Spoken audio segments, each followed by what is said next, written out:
के दो प्रकार के बारे में पढ़ते हैं ना। पर्वत के दो प्रकार, पहला क्या है, वलित पर्वत है ना, वलित पर्वत।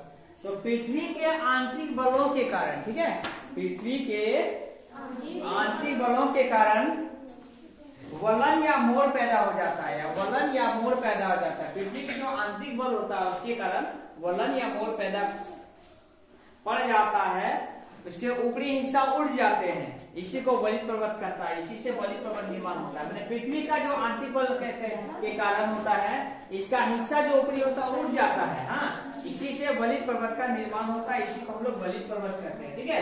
इसको मोरदार पर्वत भी कहा जाता है, इसको क्या कहा जाता है, मोरदार पर्वत भी, हाँ।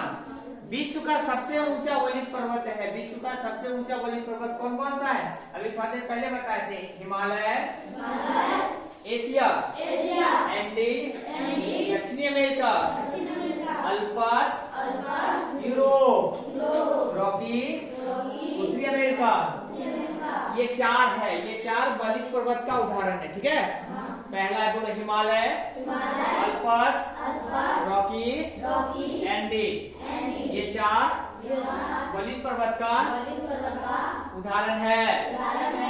मतलब विश्व का जो समझो, विश्व का जो सबसे बड़ा पर्वत है ना, चारों, ये चारों वलित पर्वत है। मतलब ये हिमालय हो गया, अल्पस हो गया, रॉकी हो गया और एंडीज हो गया, ये विश्व का चारों सबसे ऊंचा पर्वत है, और यही ऊंचा पर्वत ही वलित पर्वत है, ठीक है।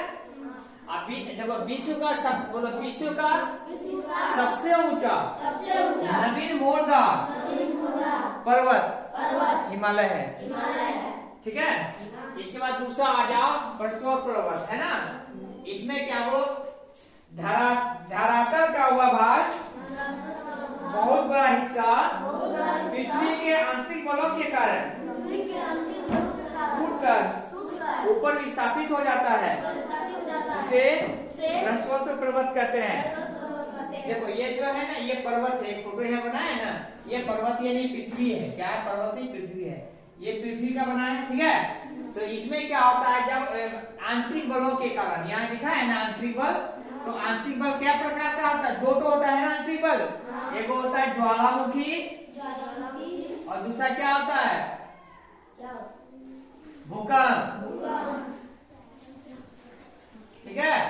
ज्वालामुखी और भूकंप, ये दोनों आंतरिक बल के कारण जब पृथ्वी का ऊपरी हिस्सा, ये देखो यहाँ पे ऊपरी हिस्सा उड़ बैठे, पृथ्वी का ऊपरी हिस्सा, यहाँ पे ज्वालामुखी है या आंतरिक बल के कारण जब यहाँ पहाड़ या पर्वत ले लिया, ये पृथ्वी है, ये ऊपरी हिस्सा हो गया, ये ऊपरी हिस्सा को ही उत्खंड कहते हैं, इसको क्या कहते हैं, ऊपरी हिस्सा को उत्खंड, और नीचे वाला को द्रोणिका या द्रोणी कहते हैं, द्रोणी वृंश है ना, नीचे वाला को द्रोणिका या द्रोणी वृंश कहते हैं। देखो पर्वत के शिखर चौड़े, चिपटे और तीव्र तीक्ष्ण ढाल के, ये जो पर्वत का शिखर है ना, ये चौड़ा होता है और ये चिपटा भी है और तीव्र तीक्ष्ण ढाल के होते हैं, इसी को उत्खंड, हाँ, और नीचे वाला भाग को द्रोणिका, क्या द्रोणिका कहते हैं। देखो इसका उदाहरण है उत्खंड, यूरोप का बॉस्जेस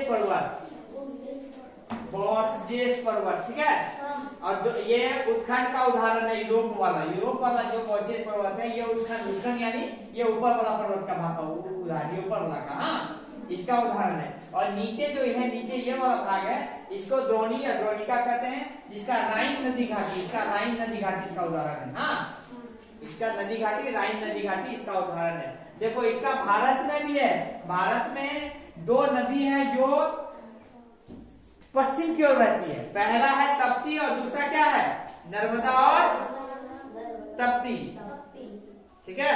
नर्मदा और तप्ती दो नदी है जो पश्चिम की ओर बहती है। तो पहला नदी जो है भारत के नर्मदा नदी द्रोणिका से होकर बहती है, भारत की पहली नदी द्रोणिका से होकर बहती है, ठीक है, यानी कि ये द्रोणिका जो ये वाला भाग है इससे होकर बहती है, हाँ।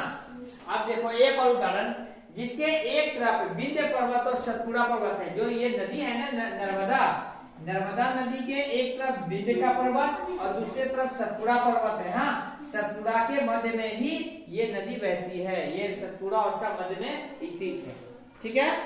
यहाँ तक क्लियर हो गया। अब आ जाओ दो ठो और क्या बचा, ज्वालामुखी और अपशिक पर्वत, ठीक है।